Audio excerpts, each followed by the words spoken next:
แนะนำตัวก่อนคุณผู้ชมวันนี้เรามีโอกาสได้พูดคุยกับทั้งนักแสดง แล้วก็ผู้กำกับจากเรื่องตาโขน สวัสดีครับสวัสดีครับ แต่เดี๋ยวไล่แนะนำตัวด้านนี้เลยก่อน โอเคครับมินะครับมิภูดลครับเป็นผู้กำกับเรื่องตาโขนครับสวัสดีครับ ตอนแรกนึกว่านักแสดงนะเด็กมากเลยอะ เด็กมาก โอ้ ผู้กำกับเด็กมาก ครับนิดนึง ค่ะ อ่ะ สวัสดีค่ะ ต่อมา เดียน่านะคะ นี่เราคุ้นหน้าคุ้นตากันอยู่แล้วนะครับต่อมาครับ ก็สวัสดีนะครับมอสหลงครับ เดี๋ยวนะขออนุญาตถาม มอสหลง ทำไมจะมอสก็มอสจะหลงก็หลงทำไมต้องเอามอสกับหลงมารวมกันอ่ะ เราเป็นดาราไงต้องมีสองพยางค์ เอาจริงเหรอ มอสไหน เออ เพราะเราจะเป็นดาราต้องมี ก็ คำว่า ต้องมี มอสหลง ให้มันแบบว่ามันมีเอ๊ะหน่อย จะต้องเอนิดนึง งั้นพี่ต้องเพิ่มด้วยปะ ต้อง มีอะไรดี มีอะไร มี มีจังไง มีจัง โอ้ยน่ารักเชียว มีจัง เดียวนะไม่ต้องนะเพราะเราสองพยางค์อยู่แล้ว ใช่ค่ะ โชคดีค่ะ รอดไปแล้วค่ะ รอดไปแล้วนะ เพราะนี่ก็ตังๆอ่ะแล้วนะป๋องแปง ป๋องแป ปองแปง ดูตะมุตะมิมากเลย แต่ละคนรับบทบาทอะไรกันบ้างครับ ทั้งมอสหลงทั้งเดียน่า ผมก็รับบทเป็นจ่อยฮะเป็นเด็ จ่ ก อย เป็นเด็กในท้องที่เลย เป็นเด็กอำเภอด่านซ้ายจังหวัดเลย ซึ่งผมก็มาจากตรงนั้นแหละ อันนี้มันก็เลยเป็นทำให้ผมมาได้รับบทนี้ เพราะว่าเขาต้องการคนที่เป็นคนโลคอลหรือคนที่สามารถ อ๋อ พูดภาษาเลยหรืออีสานได้ คือด้วยความที่หนัง อ่า เรื่องนี้ครับมันเป็นเบสออนแบบเลยแท้ ครับ ค่ะ ถ้าคนทุกคนรู้ว่าจะรู้ว่าภาษาอีสานนะมันมีหลายสำเนียง ใช่ หนึ่งในสำเนียงที่เป็นเอกลักษณ์และพูดยากจริง ๆ คือเลย เอาจริงเหรอ ใช่ครับ ต้อง พระ เล่า ฉะ เลยครับต้องเล่าเลย เนี่ยเป็นอย่างเงี้ยเนี่ย อ๋อแบบนี้เหรอ แบบนี้ ใช่ น้ำพูดกับพี่ป๋อง เดี๋ยวลองคุยกับพี่ป๋องซิถ้าเป็นแบบของเลยนะ อ่า อ่า ให้เบาอีหยังครับมีอีหยังครับ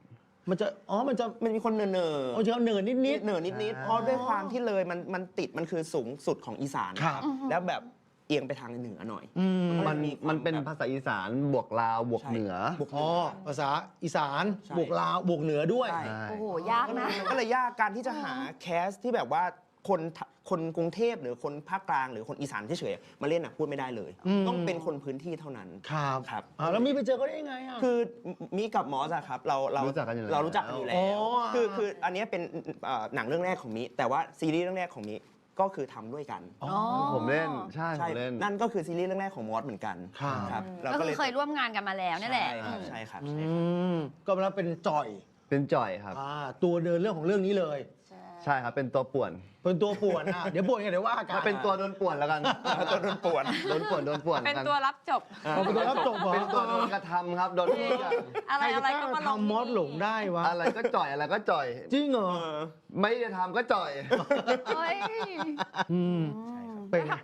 หนังเรื่องแรกเรา โอ้โหยาก ตื่นเต้นนะเอา ยาก จริงเมื่อวาน ตื่นเต้ คื น อลุ้น หมด มากอ่ะ ตอนนี้เราสองคนไม่เคยดูแบบดราฟอะไรทั้งสิ้นมาก่อน คือถ่ายจบก็คือ ไม่ได้ดู บาย เลย กันเลย แล้วก็มาเจอกันเมื่อวาน เราไม่ให้นักแสดงดูหนังก่อนหน้านี้เลย ค่ะ ให้ดูเมื่อคืนก็คือกาล่าวันแรก อ๋อมีไม่ให้ดูเลย ไม่ให้ดู ไม่ให้ดูเลย ไม่ดู เขาก็จะมี ไม่ สปอย ไม่อะไร เขาจะมีสปอยพิวนี้ ดูมาแล้วนะ ก็ดี คนนี้ดูมาแล้ว เฉยๆอ่ะอีกคนนึงบอกต้องแก้เยอะมากอีกคนนึงบอกโหพี่ร้องไห้เลยอีกคนนึงบอกก็น่ากลัวอยู่ มันหลายคนมันหลายสารมากจนเราแบบว่ายังไง สรุปยังไงอ่ะแล้วเป็นยังไง ก็เกินคาดนะ ซึ่งสามารถดูได้พรุ่งนี้ใช่ไหมคะ พรุ่งนี้นะ ใช่ค่ะ แล้วครับ พรุ่งนี้ก็จะ ในโร แบบ งภา เข้า พยนตร์ ฉายในโรงภาพยนตร์แล้ว ครับ อยากให้ทุกคนได้ดูเหมือนกันค่ะ เอาใจช่วยนะ ใช่ ครับ ค่ะมาที่มอสหลงบ้างดีกว่า เมื่อกี้ความยากของเดียน่าไปแล้ว ตัวเองมีความยากยังไงไหม ยากหลักๆเลยจะเป็นการหนึ่งเลยคือการแสดง ครับ ใช่เพราะว่าจริง ๆ แล้วอ่ะผมอ่ะจะมีเขาเรียกว่าได้เปรียบพี่เดียน่าได้เปรียบทุกคนเลย แค่ผมเป็นคนจังหวัดเลยแค่นั้นเอง แต่อย่างอื่นมันก็ต้องเริ่มต้นด้วยการต้องแบบเหมือนเวิร์กช็อปไปด้วยกันใหม่หมดเลยอะไรเงี้ยมันก็เลยทำให้ผมแบบกลัวด้วยแล้วก็เป็นเรื่องแรกของผมที่เป็นภาพยนตร์เนาะเป็นหนังใหญ่อ่ะมันก็จะมีความละเอียดมากกว่า จอใหญ่มากกว่า แล้วก็ต้องทำให้น้อยแต่มาก ใช่ เพราะว่ามันจะต้องดันอารมณ์ไปให้ถึงแล้วเรื่องเนี้ยผมจะค่อนข้างดิ่งอารมณ์ เรื่องของอารมณ์เหรอ อารมณ์ครับผมมันต้องข้างแบบว่าสวิงไปสวิงมา อยากเห็นเมื่อไหร่จะได้ยิ้มเนาะ ไม่เห็นฟันเลยไม่เห็นฟันผมเลย นี่ก็ยิ้มนะเขาก็เนี่ยยิ้มหัวเราะ เห็นเป็นฟัน ใน ล่าง เรื่องไง เห็น เรื่องอะ เห็นเป็นฟันล่างครับ แบบร้องไห้แบบ โปสเตอร์ยังร้องไห้อ่ะ จริงโปสเตอร์ยังร้องไห้ แสดงว่าเหมือนถ้าคนไปดูก็ต้องไปเอาใจช่วยมอสหลงอย่าง สุ เอา นี้ ใจช่วยค่ะ รู้สึกว่าเป็นตัวละครที่แบบโอ้ยมันทำกรรมอะไรมาวะเนี่ยต้องไปทำบุญแล้วอ่ะเข้าวัดตั้ง ทุกคนพูดอย่างนี้จริงๆนะพี่เดน่าพูดอย่างนี้จริง เหรอ มันก็เศร้า อะไรจะขนาดนั้นวะชีวิตคนเราเนาะแต่มันมีอยู่จริงแหละ แต่มันมี มันมี มีอยู่จริงคนเรามี จริง จริง อะไรงี้แล้วเราต้องมีการไปจุดธูปบอกกล่าวเจ้าพ่อใดๆสิ่งศักดิ์สิทธิ์ไหม นี่เราบวงสรวงเลยไงใช่ไหม ใช่ ไทยอะ เราบวงสรวงวันบวงสรวงคือเราบวงสรวงบ้านเจ้าพ่อเลย บ้านเจ้าพ่อคือด่านซ้ายเนี่ยยังมีความเชื่อเกี่ยวกับความสิ่งลี้ลับ หรือสิ่งที่มองไม่เห็นมากๆอยู่ ค่ะ อย่างครอบครัวผมก็ยังไหว้ ครับ ผีอยู่ตอนนี้ อืม เป็นแบบเคารพผีไปด้วย แล้วก็เคารพแบบไหว้พระอะไรไปด้วยเหมือน ครับ เหมือนสมัยก่อนอะไรเงี้ยแล้วตอนที่เราไปเหมือนบวงสรวงอะเราก็บวงสรวงที่บ้านเจ้าพ่อคือเป็นผู้นำจิตวิญญาณของชาวอำเภอด่านซ้าย อ๋อ ทุกอย่างจะเกิดขึ้นก็คือจะไปที่บ้านเจ้าพ่อหมดเลย ทุกคนจะไปรวมกันที่บ้านเจ้าพ่ออะไรเงี้ย นะฮะแล้วใครที่บอกว่ามีคุณตาเป็นหมอธรรม ผม อ๋อหมอเหรอ ใช่ เดี๋ยวเล่าให้ฟังหน่อยคืออะไรยังไงฮะเห็นบอกคุณตาเป็นหมอธรรมต่อชะตาปราบผีปอบปราบผีโพรงเลยเหรอ อาจจะไม่ถึงขั้นฆ่าผีขนาดนั้น ครับ แต่ว่ามีเขาเป็นตาผมอดีตเป็นควานช้าง เป็นคนที่ต้องไปล่าช้างในป่าสมัยก่อนเลยอะไรเงี้ยเพราะฉะนั้นเขาต้องมีของดี มีของที่แบบไอ้ป้องกันนู่นนี่ขึ้นข้างต่างๆ เวลากันเสือกันนู่นนี่อะไรเงี้ยเขาต้องมีสิ่งที่แบบเหมือนยึดเหนี่ยวจิตใจอะนะเขาก็เลยต้องทำแบบเหมือนลงของอะไรเงี้ย แล้วพอหมดยุคนั้นอ่ะเขาก็เลยแบบยังมีของสิ่งเนี้ยอยู่แล้วเขาก็เลยเหมือนไปเรียนอะไรมาไม่รู้กลายเป็นว่าเขาสามารถดูยามได้เวลาพี่ทำของหาย ดูเลยนะ ยาม ยาม อ๋อ ดู ดูยาย าม ม ดู เวลาพี่ทำสมมติว่าพี่ทำของหายทำทองหายแล้วกัน อ่ะ แล้วก็มันตาก็จะหาให้ว่าของสิ่งเนี้ยยังอยู่ปะ อืม ลองนับนิ้วดูว่าของยังอยู่ไหมถ้าบอกว่ายังอยู่จะบอกว่ายังอยู่ แต่แค่ลืมเฉย อืม ๆมีของปิดมันอยู่ ครับ หรือมันอยู่ที่สูงมันอยู่ที่ต่ำอะไรอย่างเงี้ยหรือถ้าหายไปแล้วบอกว่าหายไปแล้วมีคนเอาไปละไม่ได้คืนหรอกยังไงก็ไม่ได้คืน เหมือนเขาเหมือนรู้เหรอเขาเห็นเหรอ ไม่รู้เหมือนกัน คือด้วยความที่เราอยู่ได้แบบอยู่กับตามานานตั้งแต่เกิดเนาะ เราก็เลยเหมือนเห็นจนชินแล้วก็ไม่ได้ถามว่ามันคืออะไรอะไรเงี้ย เออ กลายเป็นว่ามันใกล้กันจนแบบไม่ได้ถามอะ ใช่ แล้ว แล้ว เราเคยถามไหมแบบสมมติของหายอย่างเงี้ยเราจะไปถามตาไหม ผมไม่ค่อยของหายเท่าไหร่ อ๋อเรายังไม่เค แต่ว่าย แต่ว่ามันก็มีหลายรอบที่คนมาถามแล้วก็มันก็เป็นอย่างนั้นจริง ๆอะไรเงี้ยแล้วแต่ว่าตอนนั้นเราก็ยังเด็กด้วย พอย้ายกลับมาก็ไม่ค่อยได้เห็นแล้ว แต่ว่าตาเนี่ยเขาจะมีของแล้วเขาก็จะต่อชะตาได้ ครับ สะเดาะเคราะห์ได้เหมือนแบบคล้ายๆพระครับ อ๋อ ฟิลนั้นแต่ว่าด้วยความต่างจังหวัดเขาจะใช้คนธรรมดานี่แหละ ครับ เป็นการต่อชะตาเป่าน้ำมนต์ต่างๆ อาบน้ำมนต์ อืม แบบเวลาก้างติดคอก็มีน้ำเสกน้ำอะไรอย่างเงี้ย อ๋อ เราก็ไม่รู้ว่ามันเป็นเรื่องจริงหรือเปล่าอะไรหรือเปล่า ครับ แล้วเขาก็จะมีมีดประจำตัวเขาที่ เห เอา มื ไป อนมีดหมอไงนะ ใช่ อืม เอาเวลาเราคลอดลูกเราต้องไปเขาเรียกว่าต้องไปกรีดประตูกันผีอะไรฟิลเนี้ยใช่ครับแล้วตาผมเป็นคนหูตึงมาก หูตึงมากในเวอร์ชันที่แบบต้องตะโกนคุยกันแล้วข้างบ้านบอกว่า ใช่ ตีกันปะเนี่ยตอนนั้นว่า แก่เนอะ แต่ว่าตีกันปะเนี่ยเลยตอนนั้นตาผมอายุ 60 ครับ ยังตึงมากแล้วตอนนี้ผมอายุ80 โอ้ เป็นท่านอายุ80 ตอนนี้ 80 แล้ว แล้วยังทำอยู่ไหมคะ ยังทำอยู่ครับ อ๋อยังทำอยู่ ขับมอไซค์แว้นทุกวันตอนนี้ อ๋อเหรอวัยรุ่นอ่ะ เฮ้ย สุดยอดนะ แข็งแรงนะ ต้นเขา แข็ แข็ ง ง แร แรง งมาก จังหวะ สิ แข็งแรง แล้วด้วยความที่เขาหูตึงอ่ะเวลาเขาสตาร์ทมอไซค์แล้วเขาจะบิดค้างไว้อย่างงี้ ครับ แล้วเขาไม่ได้ยินเครื่องไม่ได้ยินเสียง แล้วก็สับเกียร์ก็ยกล้อทุกวัน นั่นแหละ แต่ว่าพอ บันเทิงอะ มันมีเรื่องอึ้งคือเขาหัวตึงมาก เขาแทบจะไม่ยินเราพูดเลยอยู่ใกล้ๆอ่ะ แต่ความอึ้งก็คือเขาบอกว่าเขาอะมีคาถาเป็นปกป้องบ้าน เราก็โอ๊ยมันมีจริงเหรอวะอะไรอย่างเงี้ยตาเขาบอกว่าเขาจะให้คาถาเนี้ยเป่าลงหมอนแล้วเขาก็จะนอน อืม ถ้ามีสิ่งไม่ดีเกิดขึ้นหรือมีอะไรมาใกล้ๆบ้านเราเนี่ยเขาจะรู้สึก อืม แล้วมันเกิน 3-4 ครั้งได้ที่มันเป็นแบบเนี้ยคือ มีคนมาเคาะหน้าบ้านแบบ จ้ะ เอ้ยของหายหรือหลานร้องไห้ไม่หยุดให้ตาเป่าให้หน่อยตี 2ตี 3มาเคาะประตู คือผมนอนหน้าห้องบ้านอะห้องหน้าบ้านอะก็ได้ยินละโอเคกำลังจะไปลุกตื่นขึ้นมาตาไปเปิดประตูละ อืม แสดงว่าเขารับ ที่ รู้ ตาคงไม่ได้ยินถูก ตามไม่ได้ยินแน่ เพราะหูก็ตึงไง ๆแล้วอยู่ห้องข้างหลังด้วย เออ แล้วเกิน 3 ครั้ง 4 ครั้งเป็นแบบนี้ ก็ แล้วตาไม่ได้มีโทร เขา ศั มี พท์ เซนส์อ่ะงั้นอ่ะ โอ้ เนอะ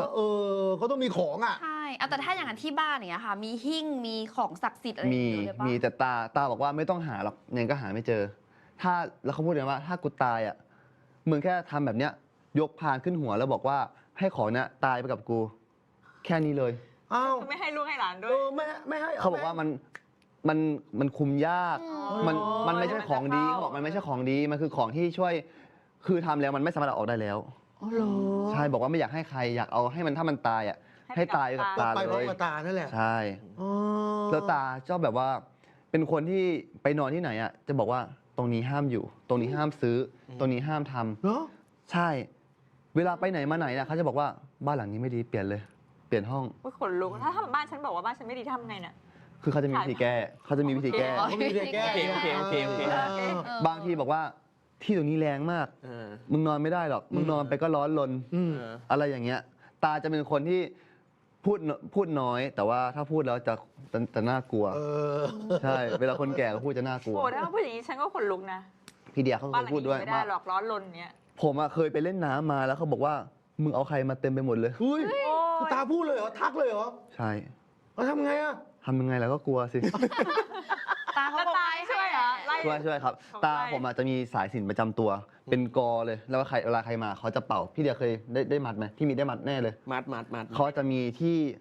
สายสิญจนของเขา เขาจะเป่านานมาก ครับ เขาบอกว่าห้ามดึงออก อืม จนกว่าจะครบ3 วัน อ่ะ ใช่ ใครจะไปหาตาเขาจะได้สิ่งนี้มา ผมเคยไปเคยไปเจอ เฮ้ย ตา ยังไม่ได้เลยอะต้อง เอาแต่น้องเดียวไม่ได้ กลับมาก ลับมา แล้ แล้ว ว เขา เขา ยังไม่ถึงที่เลย เขาจะมีของเยอะมาก เยอะมาก แล้วเขาไม่เคยให้ใครเลย นอกจากสายสิญจนจนแบบผมอะ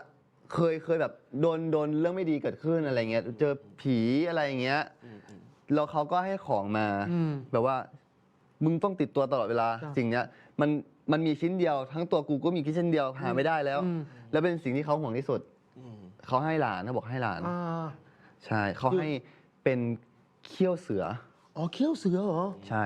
แต่ก่อนเหมือนตาไปเป็นควานช้างใช่ไหม อืม แล้วเหมือนเสือมันก็เข้ามาใกล้ๆช้างเนี่ยแล้วช้างก็เหยียบแบบมันก็เหมือนบาดเจ็บอะแล้วช้างแล้วเสือเหมือนแบบมันก็หนีไปแหละ แต่มันก็ด้วยความที่มันโดนเหยียบโดนอะไรอะมันก็เหมือนหนีไปได้ไม่ไกลมันก็ลากตัวเองไปอะไรเงี้ย ชาวบ้านก็แห่นำไป ตาก็เลยแบบ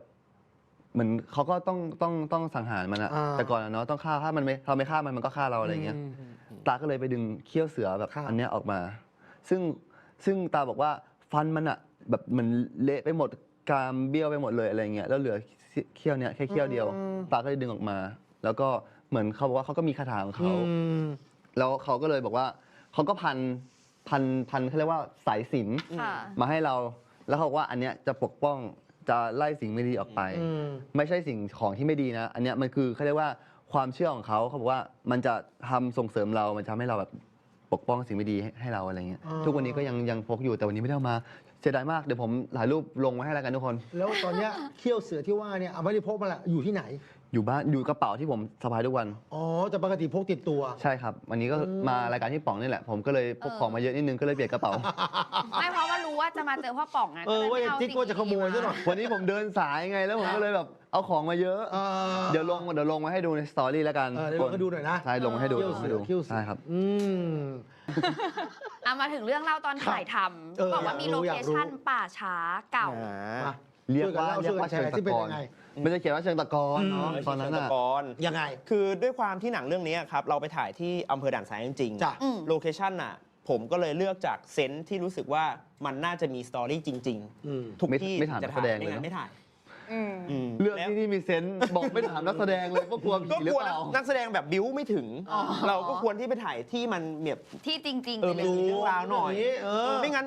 ไม่ใช่แค่นักแสดงทีมงานเราก็จะไม่อินไง อืม เราก็เลยบอกโอเคงั้นหาแล้วกันหาอะไรเงี้ยก็ช่วงที่กำลังหาโลเคชั่นอะไรเงี้ยครับก็ไปเจอสถานที่หนึ่งที่มันตรงกับบทคือบทอะ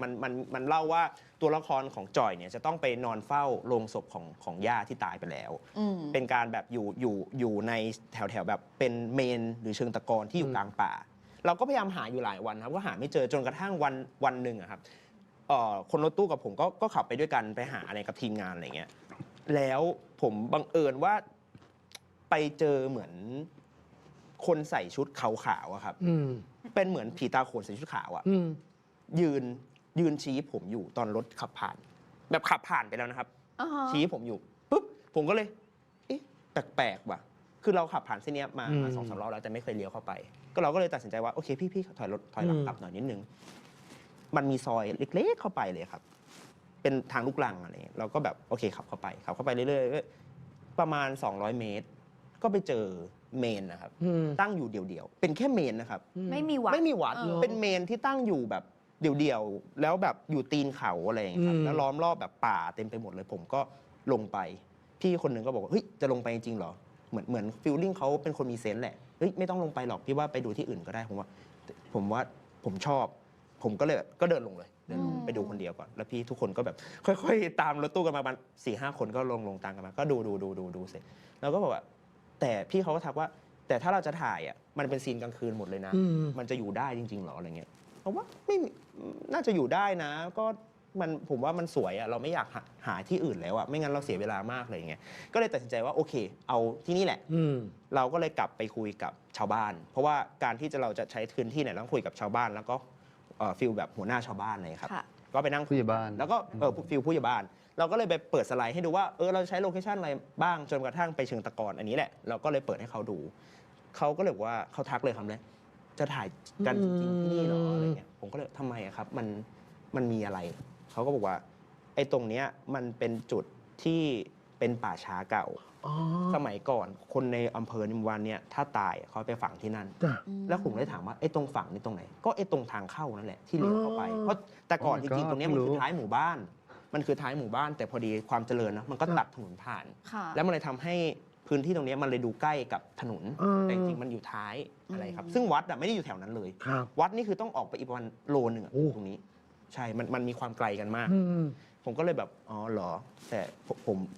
มก็เลยเล่าให้เขาฟังว่าอันนี้ตรงนี้ครับ ผมก็เลยเล่าให้เขาฟังว่าเนี่ยผมเจอสิ่งนี้อะครับหมายถึงว่าเจอแบบเหมือนคนใส่ชุดผีตาขาว ของจริงของเวง มาชี้ เออ มันก็เลยเป็นอินสปายในตอนที่ผมทำหนังจริงว่าผีตาโขนเนี่ยอยากให้ใส่ชุดแบบนั้นประมาณนั้น อุ้ยนี่น่ากลัวเนาะ ใช่ผมเดินเข้าไปนี่ครับมันก็จะมีแบบ คนลุก มันจะเป็นต้นไม้ หอ อ้อมเหรอ ห้องอะไรเงี้ยคือด้านหลังไม่ไกลกันมากอะลึกเข้าไปข้างหลังก็จะมี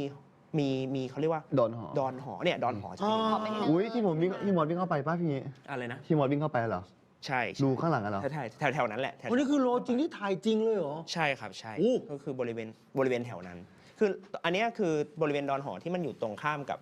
กับเมน แต่ลึกเข้าไปหน่อย แต่เราอะไม่ได้เข้าไปตรงนี้เพราะตรงนี้แบบแอบแบบศักดิ์สิทธิ์มาก แต่เราอะเลือกที่จะใช้ตรงนี้แทน ก็คือตรงเมนตรงเผาจริง ๆ อะไรอย่างเงี้ย ค่ะ เขาก็เลยบอกว่าเขาก็เลยเล่าเรื่องหนึ่งให้ฟังบอกว่าที่ไม่อยากให้ไปถ่ายตรงเนี้ยพอดีว่าเขาบอกว่าถ่ายก็ถ่ายได้แหละ แต่ขออย่างเดียว อย่าลงไปป่าหลังเมนกับตรงข้ามเม ไอ้ที่ น เมื่อกี้เราเห็นนะ ใช่ครับหลังเมนกับตรงข้ามเมนห้าม อ๋อ มันมีเรื่องว่าเพื่อนเขาอะครับ เคยหายตัวเข้าไปในนั้น อ๋อ 5 วัน อ๋อ คือเหมือนเข้าไปเก็บของป่าครับ อ๋อ เดินเข้าไปในป่านั้นนะครับ ครับ แล้วก็หายไปเลย 5 วันเขาเอาตำรวจเอาทหารแบบ อืม แบบพวกกรมป่าไม้เนี่ยเขามาตาม จ้ะ หากันแบบ 5 วันไม่เจอ แล้วสุดท้าย แล้วสุดท้ายเขาก็เดินออกมาตอนแบบขอเขาเหมือนเขาก็เอากวนจ้ำก็คือเหมือนแบบร่างทรงของหมู่บ้านแต่ละหมู่บ้านเขามีกวนจ้ำเนี่ยก็มาจุดธูปขอขมานู่นนี่นั่นอยู่ๆก็เดินออกมา แล้วเขาก็บอกว่ามาทำอะไรกัน อ้าวก็มึงหายไป5 ใช่ วัน พวกทุกคนก็เลยว่าก็หายไป 5 วันเขาบอกว่าเขาเหมือนเขาไปแค่ไม่กี่ชั่วโมงเอง แล้วก็เดินออกมา ใช่แต่เขาเลยถามว่าแล้วเดินออกมายังไงเขาบอกว่าเหมือนเห็นแบบผีตาโขนนะครับ นำออกมาใส่แบบชุดขาวๆกระดิ่งอะแล้วก็ตามออกมาเรื่อยๆเขาก็เดินออกมาเรื่อยๆแล้วก็เห็นทุกคนแบบจุดธูป อันนี้ ขอ แปลกว่ะ อะไรอย่างเงี้ยเขาก็เลยบอกว่าขออย่างเดียวทีมงาน อย่าวิ่งเข้าไป ผมก็เลยเขียนบทให้มอสวิ่งเข้าไป เยี่ยม มอสจำซีน แล้ว นั้น ผ ได้ ม ปะ วิ่งเข้าไปจริง แต่นี้ผมไม่เคยบอกมอสเลยนะ เพราะว่า ไม่เคยรู้มาก่อน ผมกลัวมอ ๆ ส ไม่แล้ว ก ความจะบ้าคือ ตอนที่ผมวิ่งเข้าไปอ่ะคือด้วยความที่ผมขอพูดก่อนเมนเผาศพเนี่ย อืม คือมันคือที่ต้องห้ามมากๆสำหรับคนอำเภอด่านซ้าย เพราะว่า อืม มันจะเป็นที่ที่ลึกที่สุดของหมู่บ้าน อืม เป็นที่ที่ต้นไม้ต้นใหญ่ที่สุดแล้วมันจะมีความวังเวงมากๆ อันเนี้ยเขาเหมือนตัดถนนใหม่ มันก็เลยแบบอยู่ใกล้ถนนมากขึ้น อืม แล้วเวลาคนเผาศพอะครับกระดูกอะเหมือนเขาเก็บออกมาเขาจะเก็บแค่ชิ้นใหญ่ๆแล้วชิ้นเล็กเขาก็ถาดทิ้งข้าง ใช่ ๆซึ่งข้างๆอะคิดยังไงคิดบ้างยังไงก็มีกระดูกอยู่ ก็เลยไม่อยากวิ่งไปแต่พอถ่ายซีนนั้นอะเหมือนกล้องมันสาดให้เราวิ่งกันฝั่งนั้นเอาชิบหายแล้ว ไม่เหมือนตอนแรกอะไม่ได้บีบกันด้วยบอก ใช่ ว่าไม่ได้บอกว่ามอสต้องวิ่งเข้าไป แต่เหมือนพอเราเห็นในภาพแล้วเราบอกว่ามอสวิ่งเข้าไปเลย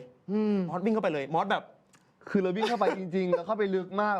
แล้วเหมือนวิ่งเข้าไปแป๊บนึงเรานึกขึ้นได้ว่า อันนี้หลังเมนนี่หว่า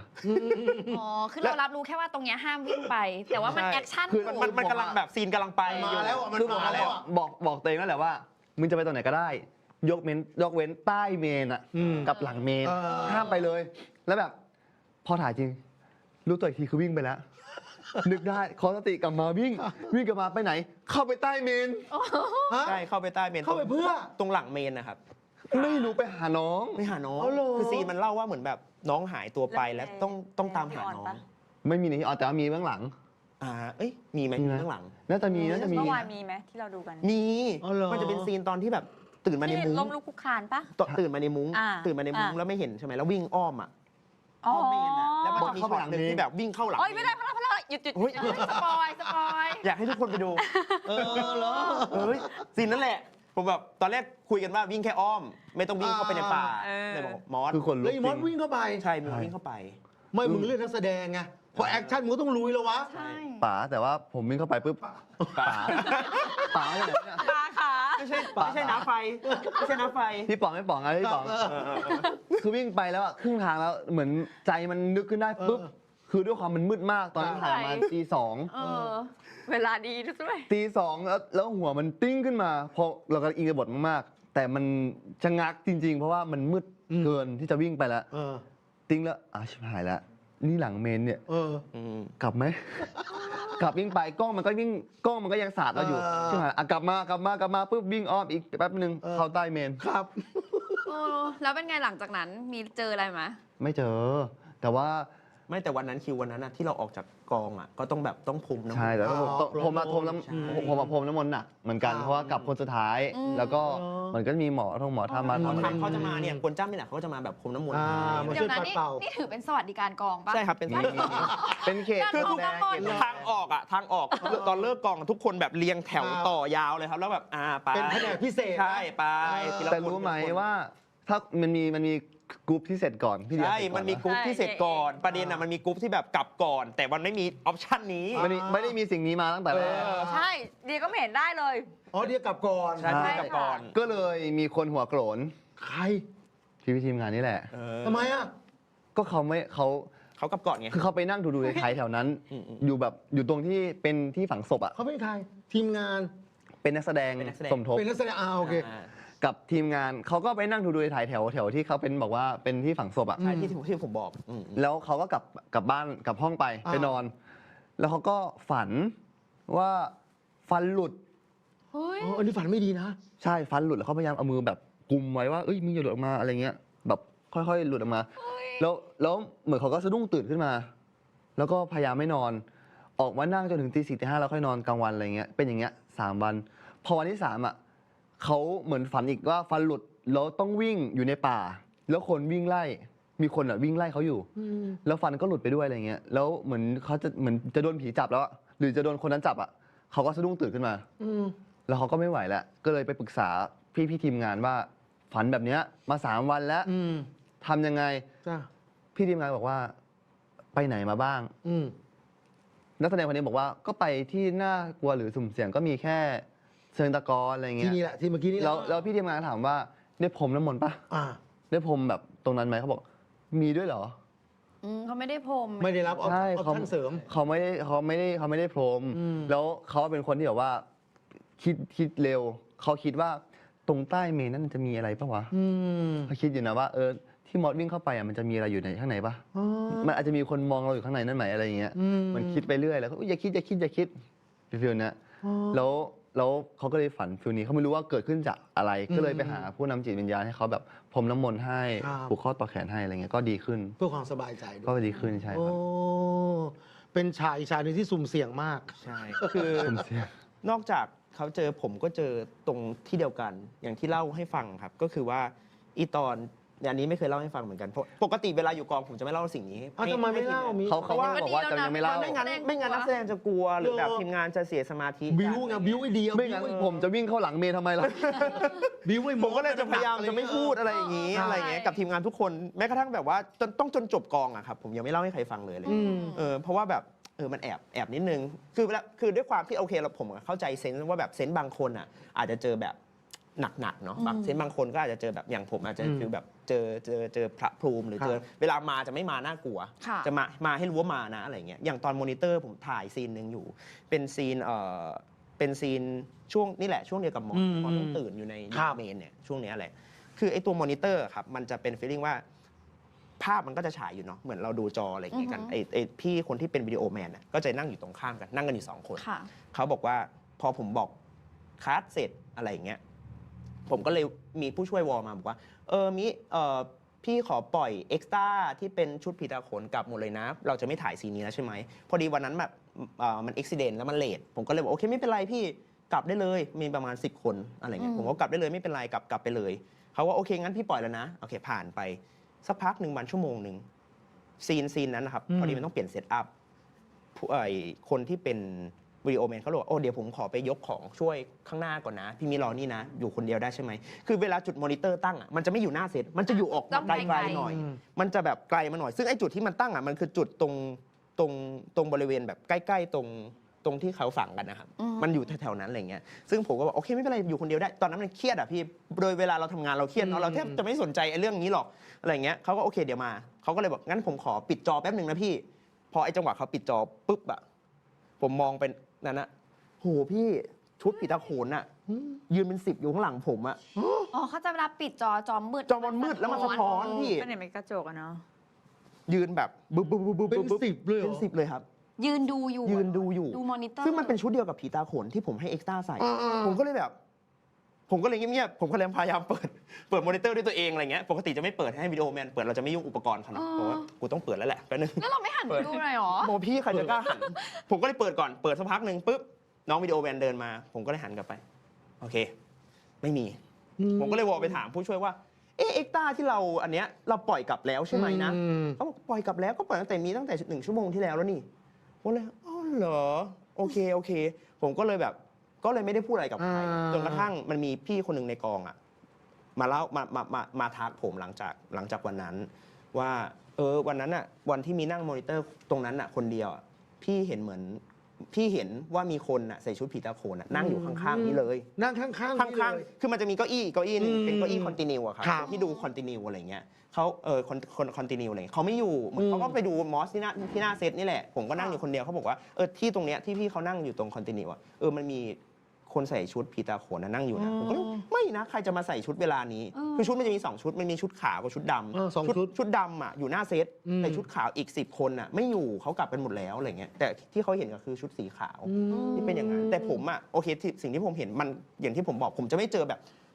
สยองอ่ะไม่มีแต่มันจะมาแบบ ครับ รูปประมาณนี้อะไรอย่างเงี้ย เหมือนเขาอยากมาดูนะต่างๆนะ ใช่เขาอาจจะอยากมาดูอะไรอย่าง มา เงี้ย สังเกตการณ์อะไรเงี้ยนะ ใช่ ทำอะไรกันวะอะไรอย่างเงี้ย ใช่ เออ ซึ่งอันเนี้ย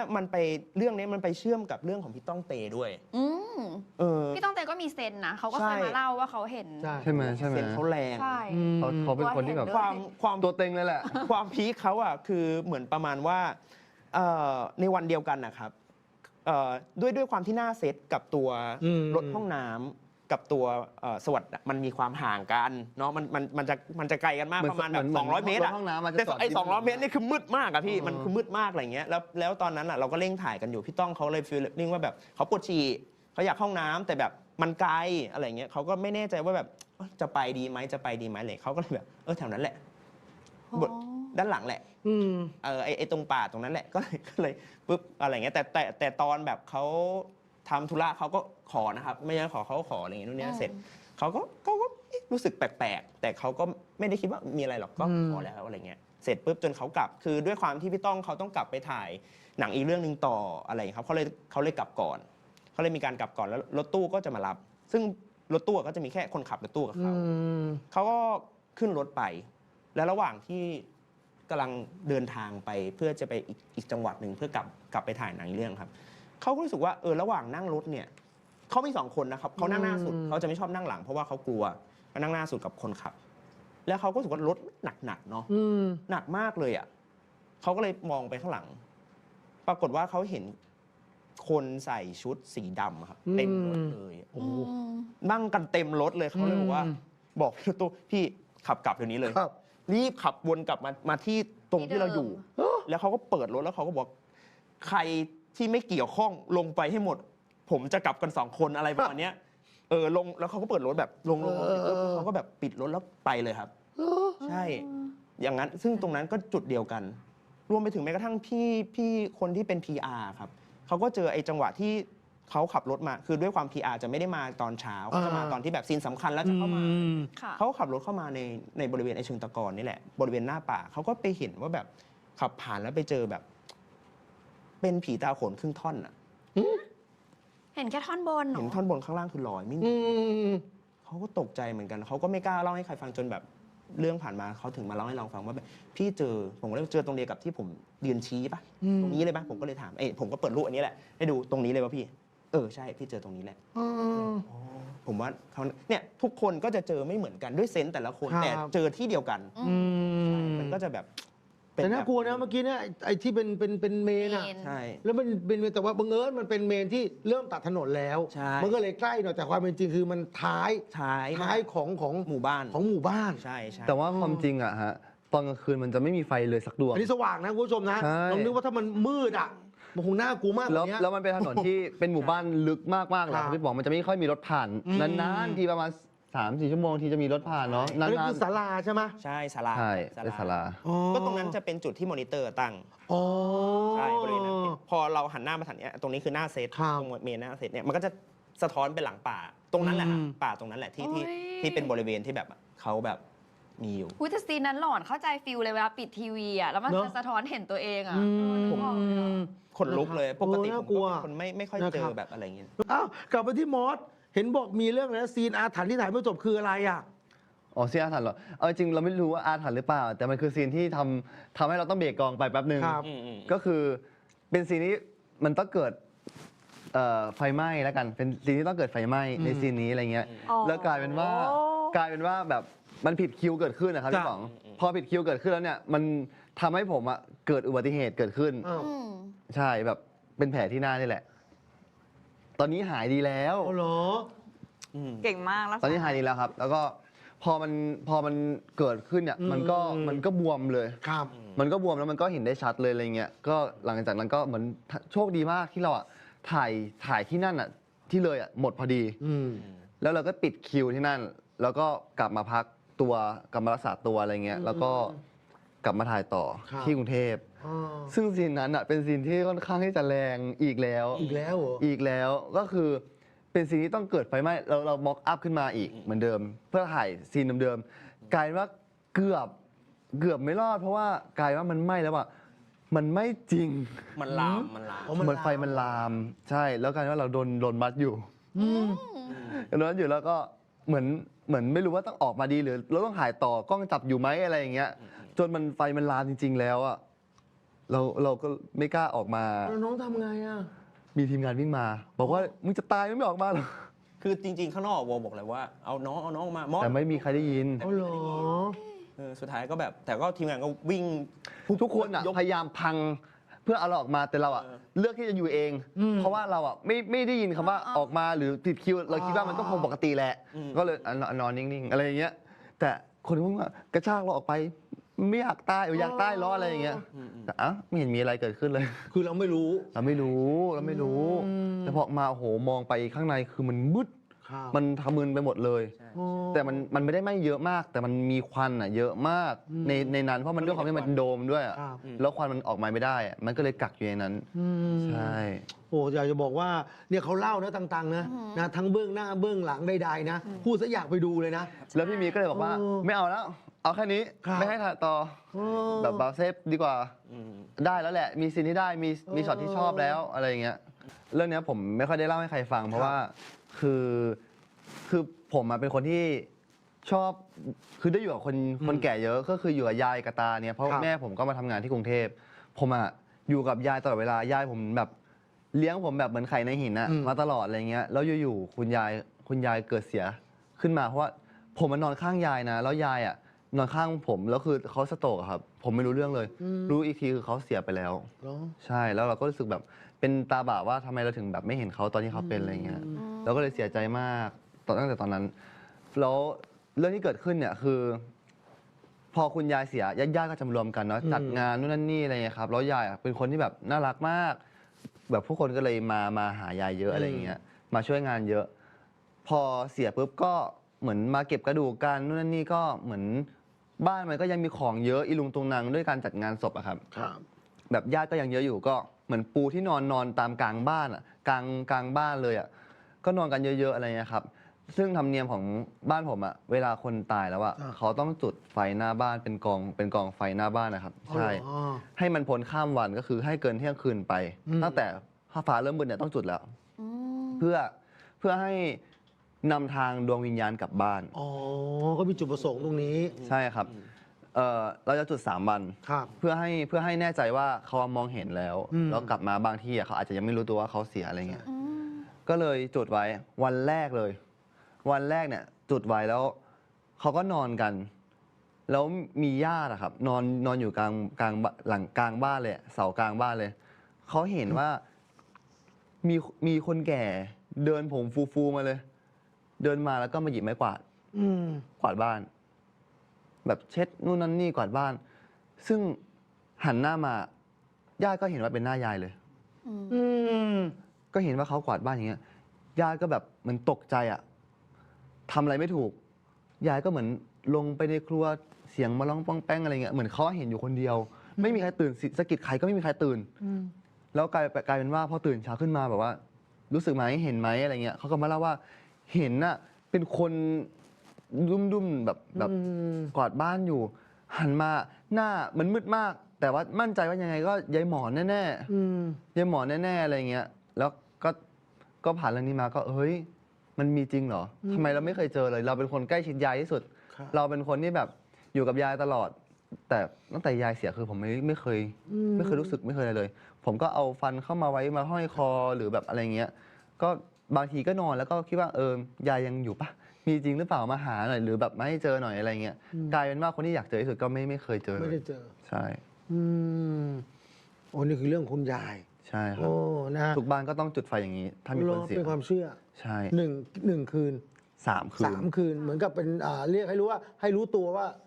วิญญาณที่เดินทางกลับมา ใช่ ใช่ ให้เข้าบ้านถูกอะไรอ ข ย่าง นา เงี้ย ดบ้านตรงข้ามผมอะเขามีคนเสียใช่ไหมแล้วด้วยความต่างจังหวัดอะก็ไม่ได้มีตังค์มากอะบ้านจะไม่มีม่านหรอก อาจจะเป็นแบบกระจกเหมือนกระจกเก่าๆอะไรเงี้ยจุดไฟหน้าบ้านนอนอยู่ข้างบ้าน เห็นว่ามี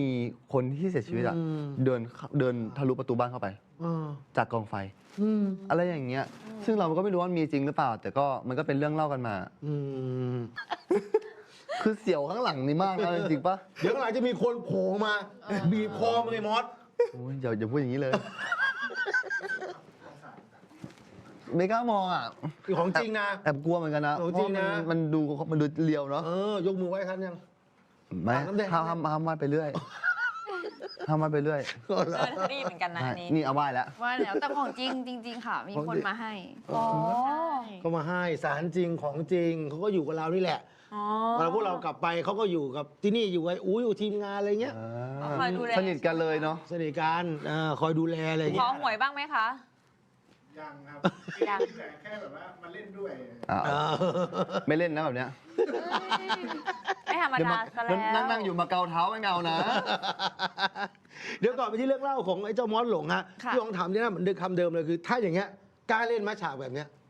ที่ต้องเตะกระทงเตะของเส้นไหว้กินของผีอย่างเงี้ย เป็นสายต้องลบหลู่นะมันค่อนข้างเสี่ยงเหมือนกัน จริงๆก็เสี่ยงนะ หนูก็รู้สึกว่า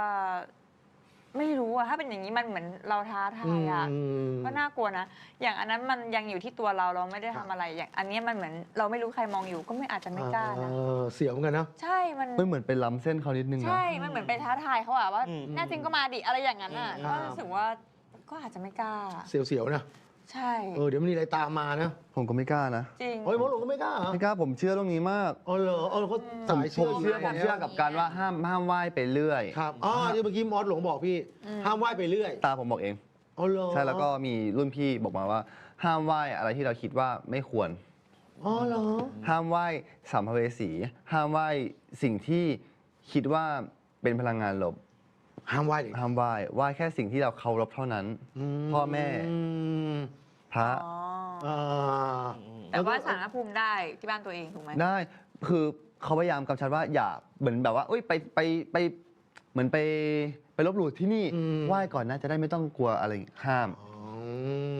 ไอ้นี่ความเชื่อเยอะนะไอ้มอสหลงเนี่ย เออ โอ้ โตมากับสิ่งนี้ ก็โตมากับสิ่งเนี้ยเนาะ แต่เขาก็โดนผีหลอกนะ จนต้องย้ายหอ ยังไงเล่ามาสิ อืม ไม่เป็นไร เอาน้ำออกมา น้องขอกินน้ำแป๊บนึง ขอกินน้ำก่อน กลัวไม่ออกทางไหน กลัวออกไปทางพี่ป๋องทำไง มาในพูดเขาไปดิ จริง ๆ นั่งฟังก็ดีอยู่แล้ว คือเรื่องเนี้ยมันเป็นเรื่องที่ผมอ่ะไม่เคยเจอสิ่งลี้ลับไม่เคยอะไรเลยอันเนี้ยเป็นครั้งแรกที่รู้สึกว่ามันใช่ปะวะหรือ ครับ คิดไปเองอะไรเงี้ย แบบ ก็อยากให้ทุกคนใช้วิจารณญาณแล้วกันมันคือเด็กรุ่นใหม่นี่แหละที่เรารู้สึกว่ามันใช่ปะวะหรืออันนี้คือกูอยู่ใกล้สิ่งลี้ลับมากที่สุดในชีวิตแล้วผมรู้สึกว่าช่วงนั้นอะเป็นช่วงที่ผมอะอยู่ใกล้สิ่งที่คิดว่าตามองไม่เห็นมากที่สุดแล้วนะสำหรับผมจนตาก็เลยให้เขี้ยวเสือมานั่นแหละไปเล่าให้ตาฟังบอกแปลกๆนะตาอะไรเงี้ยตาก็เลยให้สิ่งนี้มาเขาบอกว่าเนี่ยกูรักที่สุดแล้วก็ให้มึงไปเลยอะไรเงี้ยก็เหมือนไปอยู่มหาลัยแหละพี่แล้วมันเป็นหอพักถูกๆอะไรเงี้ย3,000ต่อเดือนแล้วแบบดีมากแฟคซิลิตี้ดีมากมีคีย์การ์ดมีแบบสแกนนิ้วมือเข้าห้องเราก็ดีใจมากเราไปขอแทรกเพื่อนเขาห้องอยู่3 คนอ่ะแล้ว 3,000 บาท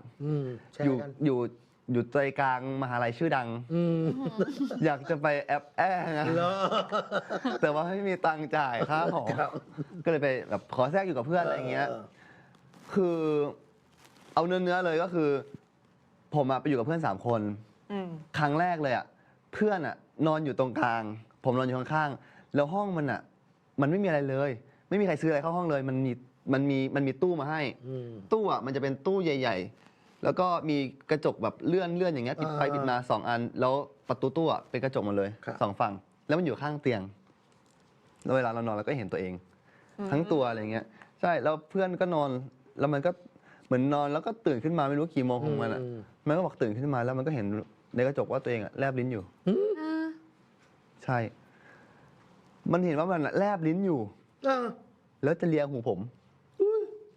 เดี๋ยวนะนอนกันยังไงท่าอะไรอ่ะ คือเรานอนเรียงกัน3 คน ถ้านอนกัน3 คน นอน3 คนอย่างงี้ แล้วหันกระจกไปอย่างนี้เหรอ คือกระจกแล้วฝั่งเนี้ยผนังนั่นคือกระจกทั้งหมด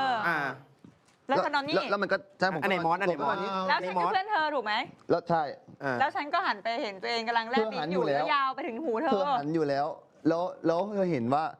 ในกระจกเธอกำลังแลบลิ้นแบบพยายามจะเอาลิ้นไปใกล้หูฉันตรงนี้ โอ้ย แล้วมันก็รู้ว่าตัวเองแลบลิ้นอยู่ ตัวเขาก็เห็นตัวเองเขาแลบลิ้นแต่ในความจริงเขาไม่ได้แลบ เขาแลบจริง อ๋อครับจริงหอ เขารู้ว่าเขาแลบลิ้น เหรอ แต่เขารู้สึกว่าเขาไม่ได้อยากแต่งงานเขาโดนอะไรไม่รู้ เขาไม่ได้อยากจะแลบลิ้น แต่เขากำลังทำอยู่ เหรออะไรไงอ่ะ มันก็พยายามฝืนตัวเอง ให้แลบ ให้แบบไม่แลบลิ้นต่อ ให้ไม่แลบลิ้น เข้าไปใช่ มันบอกว่านานมากแล้วมันก็ผ่าตัดเท้าเลย แล้ววันเช้าต่อมามันก็ออก ย้ายออกเลยเหรอ โดยที่ไม่ได้บอกว่าเป็นอะไรบอกว่าต้องกลับบ้าน ต้องกลับไปอยู่บ้าน แล้วอีก2 คนอ่ะมอส ผม ไม่เล่าหน่อยวะ มันไม่เล่าอะไรเลย มันไม่เล่าอะไร อาจ เล จะ ย กลัวโดนตามอะไรอย่าง แล้ว เงี้ย ไอ้เราก็เพื่อนออกไปแล้วไม่มีคนหารค่าห้องแล้ว เหลือ2ทำไงอ่ะ ก็ไปเอาเพื่อนมาอีกคนนึง เอามาเติมให้เป็น3 เอามาเติมอยู่คนนึงเป็น3 เติ ค ม น ไม่เต็มเหรอเติมไม่เต็มเหรอ เราจะมีค่าใช้จ่ายเพิ่มขึ้นไม่ได้ ก็พอมาอยู่เหมือนเดิมอะไรเงี้ยกลายเป็นว่าเพื่อนที่มาอยู่คือเป็นเพื่อนของเพื่อนอีกทีนึงเราก็ไม่ค่อยสนิทมากเนี่ยเขาก็เป็นนักบอลเขาจะไปแข่งบอลทุกๆอาทิตย์เขาจะไปนอนโรงแรมทุกคือเขาจะหายไป2 วัน 1 คืนแล้วผมมันด้วยความที่เพิ่งเข้ามหาลัยแล้วก็เฮียวเนาะไปร้านแบบไปนั่งดิ้งไปเที่ยวไปอะไรเงี้ยแบบกลับมาก็เที่ยงคืนตี 1 ตี 2แล้วเรื่องเนี้ยมันเป็นเรื่องที่ทำให้ผมตัดสินใจออกเลยแล้วกันมันก่อนหน้านั้นมันจะมีเรื่องเล็กๆน้อยๆที่ทำให้เรารู้สึกว่าใช่ปะวะไม่ใช่แต่ว่าผมรู้สึกว่าอาจจะคิดไปเองแต่เรื่องเนี้ยมันมีหลักฐานมันมีผู้คนที่ยืนยันได้ว่ามันเกิดขึ้นเรื่องนี้ขึ้นจริง ๆ แล้วมันน่าจะเกิดขึ้นเองไม่ได้ แล้วผมก็ไม่รู้ว่ามันเป็นเหตุบังเอิญหรือมันเป็นเหตุขัดข้องทางเทคนิคหรือเปล่าคือผมกลับมาจากร้านเหล้าประมาณแบบตี 1 ตี 2ประมาณเนี้ยแล้วเราก็อาบน้ำพวกนี้มีเรียนเช้าอาบน้ำเสร็จปุ๊บแล้วก็เหมือนเปิด iPad อยู่คนเดียวเนาะแล้วก็มีความวังเวงก็เปิด iPad เลื่อนดูโน่นนั่นนี่แล้วก็แบบทาครีมเป่าผมต่างๆจนเสร็จแล้วเราก็เหมือนไปปิดสวิตช์ไฟว่าจะนอนแล้วไปปิดสวิตช์ไฟห้องปุ๊บแล้วยูทูบมันจบพอดีแล้วก็เปลี่ยนเพลงเปลี่ยนอะไรของเราปุ๊บเหมือนได้ยินเสียงฉีดน้ำแล้วก็เสียงฉีดน้ำตรงไหนจำตู้ที่ผมเล่าให้ฟังได้ไหม จำได้ มันอยู่ข้างเตียง พอเพื่อนมามันขนของมาเยอะมากอีกคนใหม่ก็เลยต้องย้ายตู้ไปตรงข้ามตรงนั้น แล้วมันมีเหตุการณ์เกิดขึ้นก่อนหน้านี้ที่ต้องย้ายเตียงลงไปก็ต้องย้ายเตียงลงไปตรงข้ามห้องน้ำแล้วมันมีเสียงน้ำใช่ไหมกลายเป็นว่าผมก็หันไปน้ำมันหยดลงมาจากประตูตู้ผมก็เดินไปมองคือที่ฉีดตูดที่ฉีดก้นเอามาอยู่ มันแค่ว่ามันตั้งอยู่ที่ มันต้องตรงข้าม มัน กันเหรอ อยู่ที่ของมัน แต่ว่ามันอยู่ตรงข้ามตู้ แล้วผมก็มองว่าน้ำ เดี๋ย อะ วนะห้องน้ำมีประตูไหม มีแต่มันอ้าอยู่ไง เออ เหรอ เอออย่าบอกนะว่าประตูปุ๊บก็เป็นโถเลยเหรอ ใช่ เอาฮวงจุ้ยไม่ดีมากๆเลยนะ คือถ้านั่งอยู่อะจะเปิดประตูไปจะชนขาเรา อ๋อแล้วแปลว่าสายเนี่ยมันก็ออกมาทางประตู ใช่ แล้วก็ชนกับตู้ ใช่ เอาเถอะ แล้ว แล้วผมเห็นผมก็หยิบอะไรได้หยิบเลย แล้ววิ่งไปเลย แล้วจะมีเพื่อนอยู่ข้างล่าง คือทั้งแถบอะเป็นเพื่อนเราหมดเลย คือกูเคาะทุกห้องเลย แล้วบอกว่าพาออกไปหน่อย คือเราไม่รู้ว่ามันขัดข้องทางเทคนิค หรือเราคิดไปเอง หรืออะไรไปเอง เราก็เหมือนไปออกจากตรงนี้ก่อนอะคือรู้สึกไม่ดีอะออกไปเลยอะไรอย่างเงี้ย แล้วพอเช้ามาก็ให้เพื่อนพามาเก็บของ บอกว่ากูไม่อยู่แล้ว แล้วก็ทักไปบอกเพื่อนไม่อยู่แล้วอะไรเงี้ย จนเหมือนก็ย้ายออกไป แล้วเหมือนเพื่อนที่ออกไปก่อนอะมาโทรหาว่าออกจากหอแล้วหรออะไรเงี้ยบอกว่าออกแล้วเหมือนรู้สึกแบบไม่ดีเลย เกิดแบบนี้เกิดขึ้นไม่รู้คิดไปเองหรือว่าคิดเยอะหรืออะไร แล้วก็ไม่อยากปักปั๊มว่ามันเป็นเรื่องลี้ลับอะเนาะกลายเป็นว่าเพื่อนก็เล่าให้ฟังว่าเนี่ยกูยังไม่เล่าให้ฟังเลย ที่กูออกมาเพราะว่ามันเกิดเรื่องก็คือมันแลบลิ้นอันนั้นแหละ ครับ แล้วสองคนที่ยังอยู่ต่อเขาเกิดอะไรขึ้นไหม เขาก็ออก แล้วไอ้นี่อยู่ต่อปะ คือ มันก็ไม่มีใครบอกเพื่อนเลยไงตอนมันออก คือผมออกมาเลย ผมออกมาเลยแล้ว มึงก็ไม่บอกเพื่อนนั่นน่ะ ไม่บอก คือผมบอกเพื่อน ผมเลยเพื่อนฟัง แต่เพื่อนมันคิดว่า แต่ผมอะ คิดปเอง ไม่รู้ว่ามันออกหรือเปล่า อืม ใช่ ก็ด้วยความที่เราก็สนิทกับแค่คนเดียว อีกคนนึงก็เป็นเพื่อนของเพื่อน แล้วก็บอกว่าออกก็บอกหน่อยอะไรเงี้ย ก็ไม่ค่อยได้คุยกัน ก็ออกมาเลย ก็ย้ายออกมา ใช่ จนย้ายออกมา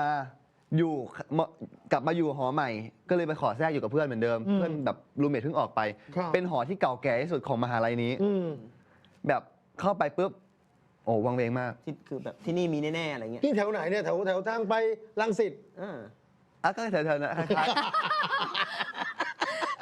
แต่อันนี้ผมไม่ได้เห็นคนเดียว อันนี้คือผมไม่ได้คิดไปเอง ผมคิดว่า คือถ้าผมคิดไปเองอ่ะเพื่อนก็ต้องคิดไปเองด้วย เออ คือผมก็ย้ายไปอยู่กับเขาอยู่ได้ประมาณเดือนหนึ่งอะไรเงี้ย ผมเล่าเป็นห้องออกมาเป็นห้องสี่เหลี่ยมงงๆนี่แหละพี่ มันเป็นห้องถูกๆ แล้วประตูห้องน้ำเนี่ยมันเป็นประตูแบบเบาๆพลาสติกเบาๆอ่ะ นึกออก แล้วมันด้วยความที่มันเก่ามากมันเป็นสีเหลืองหมดแล้ว เวลาปิดอ่ะ มันจะปิดไม่อยู่หอเขาก็เลยเอาแม่เหล็กอ่ะไปติดกับประตูกับวงกบแล้วเวลาปิดมันก็ดังแป๊กแป๊กแป๊กแป๊กอะไรเงี้ย ก็พอไปอยู่อ่ะได้สักพักอ่ะไปเที่ยวมากลับมาแบบเช้าเลยแบบตอนนั้นประมาณ7 โมง 8 โมงอ่ะประมาณเนี้ยสว่างหมดแล้วอ่ะแล้วกำลังจะนอนกันแล้วอยู่ๆอ่ะมันมีเสียงประตูดังแป๊กแล้วก็หันไปแล้วประตูมันก็แง้มแล้วเราอ่ะก็เหมือนก็ไม่มีอะไรนะก็เห็นก็นอนดูว่ามันเปิดอะไรเงี้ยบางทีอะเปิดแอร์ห้องมันแรงดันอากาศอะมันจะดันไปให้ประตูเปิด แต่เราอ่ะเห็นลูกตาคนนี่แหละ ลูกตาคนนี่นะ คนเลยแบบปิบ กระพริบตา ใช่ แต่มันก็มีความสลัวมืดๆอ่ะเนาะด้วยความเราปิดทุกอย่างหมดแล้วอะเราก็สะกิดเพื่อนบอกมึงดูมึงเห็นไหมบอกมึงเห็นไหมอะไรเงี้ยมันบอกว่ามันก็เห็นใช่แล้วประตูก็ปิดแป๊กประตูก็ปิดแป๊กมันไม่ได้เปิดกว้างมากมันก็ประมาณเนี้ยแบบแคบๆประตูมันก็ปิดแป๊กคืออันเนี้ยกูคิดไปเองปะวะมึงคิดไปเองไหมก็เปิดไฟเปิดไลท์แล้วก็มึงถ้ามึงกลัวมึงก็ออกกับกูไหม แล้วออกไหม ออก อุ้ยก็ย้ายอีกรอบหนึ่ง ออกรอบนึง มีปัญหากับเรื่องหอ กูว่าไอ้หมอหลงมึงมีปัญหาที่ตัวมึง ตอนนี้มึงย้ายไปเจอที่ไหนนอนกับใครอ่ะ แต่ก่อนที่จะเกิดเรื่องนี้ขึ้น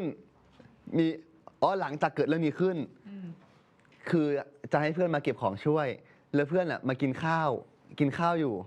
แล้วเพื่อนก็ไปล้างจานที่ซิงค์ล้างจานในห้องน้ำอะไรด้วยความที่เป็นห้องเล็กๆแล้วมันก็ต้องล้างจานที่ซิงค์อ่ะแล้วเพื่อนก็ไปล้างจานแล้วมันก็บอกว่าออกมาแล้วบอกมึงอยู่ห้องเนี้ยมึงเคยเจออะไรกันปะ แล้วก็บอกว่า แล้วทำไมหรอ เนี่ย มันมีอะไรอยู่ในห้องน้ำนะ คืออะไรอ่ะ มันบอกว่า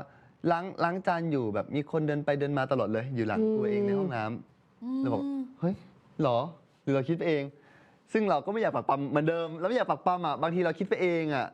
แล้วเพื่อนมันอาจจะโกหกเราหรือเปล่าอะไรเงี้ย แต่ก็ออก แล้วไม่รู้ประวัติความเป็นมาเหรอ ไม่รู้ เดี๋ยวนะหอเนี่ยเขาเอามาจำบ้างไหม มันคือมันอยู่มานานแล้วคนเนี้ย อ๋อไม่มีวัฒนธรรมอะไรเลย มันคือมันอยู่มานานแล้วแล้วเพื่อนมันออกไปแล้วอ่ะแล้วผมก็ไปแทรกเฉยๆอะไรเงี้ย ชอบไปแทรกเขานะเขาอยู่เขาไป อยู่ แท ไห ร น ก ชอบอ คือยู่ ไห แป น ลว่าอยู่คนเดียวได้ ชอบอยู่หลายคน ไม่ได้ เหรออยู่หอคนเดียวไม่ได้ ไม่ได้ ชอบ ก อ ลัว ยู่ห มาก ลายคน โอ้โห กลัวมาก ลำบากเลย แล้วเพื่อนผมอ่ะมันเป็นคนที่แบบว่านอนละเมอมากพี่นอนอยู่อ่ะ เออ มันชอบแบบมาแล้วมันมาแล้ว เออ อันนี้มีหลักฐานอยู่ใน เป็นฉันก็กลัวถ้าละเมออย่างเงี้ย ไม่จบผมไลฟ์สดอยู่ในแอปหนึ่งแบบแต่ก่อนมันก็เป็นดีเจหาตังค์อะไรเงี้ย ผมอะไลฟ์สดอยู่ แล้วมันพูดว่ามาแล้วมาแล้ว แล้วมันก็ชี้ เออ ชี้มาหาบอกมาแล้วนะมาแล้ว ก็แต่อย่างเงี้ยเพื่อนน่ากลัว นี่เพื่อนน่ากลัวว่ะ ไม่ ผมก็เลยเอา iPad อะไปฟาดเลย ตีมัน ตีมันเลยจะพูดอะไรเยอะ แล้วเป็นอย่างเงี้ยบ่อยมากเลยบางทีก็บางทีอะพูดไม่เป็นศัพท์ เออ อะไรแบบเนี้ยแล้วถามว่ามึงเคยเจอผีบ้างไหมเคยโดนหลอกบ้างหรือเปล่าหรืออัมหรืออะไรเงี้ยไม่เคยแล้วนอนหลับฝันดี คนอยู่ข้างๆไม่เคยจะฝันดีเลย มาแล้วมาแล้วมาแล้ว เดี๋ยวไอ้แซที่มอสมึงไปแจมกับเขาตามห้องต่างๆเนี่ยมึงไม่ได้รู้ประวัติเลยเหรอว่าห้องที่ไปนอนเนี่ย ไม่รู้ มันมีอะไรบ้าง ไม่รู้ ไม่รู้เลยก็ไม่อยากรู้เหรอ คือคนที่เขาเป็นเจ้าของห้องเขาอาจจะไม่มีเซนส์หรือว่าเขาอาจจะไม่ได้รู้สึกว่าเขาเจออะไร เหรอ แต่คนนี้อาจจะเขามาให้อยากมาเล่นด้วยเปล่า ไม่รู้ แล้วไม่อยากรู้อะถามจริง อยากรู้นะ แล้วไม่ถาม รู้แค่ว่าที่ล่าสุดที่ผมโดนอ่ะคือเป็นหอที่เก่าที่สุดของมหาลัยนี้ อ่า แล้วเป็นตึก ทาง ที่ แพรังสิต ใช่ใช่เป็นหอแรกอ่ะเป็นหอตรงกลางระหว่างมหาลัยชื่อดัง2 อันแล้วกัน ที่มึงกระโดดตึกตายบ่อย อืม ก็มีหลายหอหรือเปล่าคุณพ่อ ๆหยอกเขาหยอกเขา หรือว่ามันก็ไม่ หยอกเขา ไม่ มันก็มีทุกที่แหละ คือตึกเนี้ยมันเป็นที่ของเป็นตึกหลายตึกมากว่า อ่า 20-30 ตึกอะไรอย่างเงี้ย อืม แล้วมันเป็นตึกเก่ามากๆแล้ว แล้วตึกที่ผมไปอยู่อะคือห้องใหม่ที่เพิ่งซึ่งรีโนเวทเสร็จเลย อ๋อ เขาสร้างโครงตึกมาไว้แล้ว แต่เขาไม่ได้มีตังค์ทำต่อให้มันเสร็จ อืม ซึ่งห้องที่ผมอยู่เนี่ยอยู่ชั้น 1 อยู่ข้างลานจอดรถเลย อ๋อ แบบโอ้ย โอเค สะดวกสบายอะไรเงี้ย อ่า ไฟมันจะส่องตลอดห้องมันก็จะสว่าง ไม่น่ากลัว นิดนึงใช่ อืม แล้วห้องมันใหม่มากแบบฟัคซิลิตี้ดีมากทุกอย่างดีมาก แต่ว่าก่อนที่มันจะเป็นห้องเราอ่ะมันเป็นตึกล้างมาก่อน อ๋อ แล้วข้างหลังตึกเราก็เป็นล้างอีก 3 ตึกที่ยังสร้างไม่เสร็จเหมือนกัน อ๋อ แต่เราก็เป็นเรื่องทำเลด้วยแหละ แต่นี่ว่าไอ้ที่ฉีดมันอาจจะเป็นระบบขัดข้องมันตื้นขึ้นมา อาจจะเป็นไปได้ แต่เรากลัวไง เพราะว่ายากนะ ไอ้ที่ฉีดอะมันต้องใช้แรงกดแบบ ใช่ไหม ที่บีบใช่ไหม ผมว่า ต้องจับ ถ้า ใช่ไหม ถ้าน้ำมันจะกระชอกอ่ะมันอาจจะ นิดเดียว เออ แต่เนี่ยมันพุ่งอย่างเงี้ยแต่มันต้องมีคน นาน บีบ ไหมหรือว่ามันก็ปึ๊บแล้ว ไม่ หยุด มันแอดเดียวอ่ะมันแอดเดียวเลย ฟึด ฟึดมันไม่ได้ดังฟึดอ่ะมันดังแอด อ๋อ มันเก่าๆ มันจะแบบเอสเอ มันดังแอดนะมันดังแอด มันคงแบบชำรุดมั้ง อาจจะเป็นไปได้ แต่ก็ย้าย กันไว้ก่อน เดี๋ยวโดน แต่จริงๆดีก็เคยมีคล้ายๆอย่างนี้ในบ้านตัวเองในห้องตัวเองนะ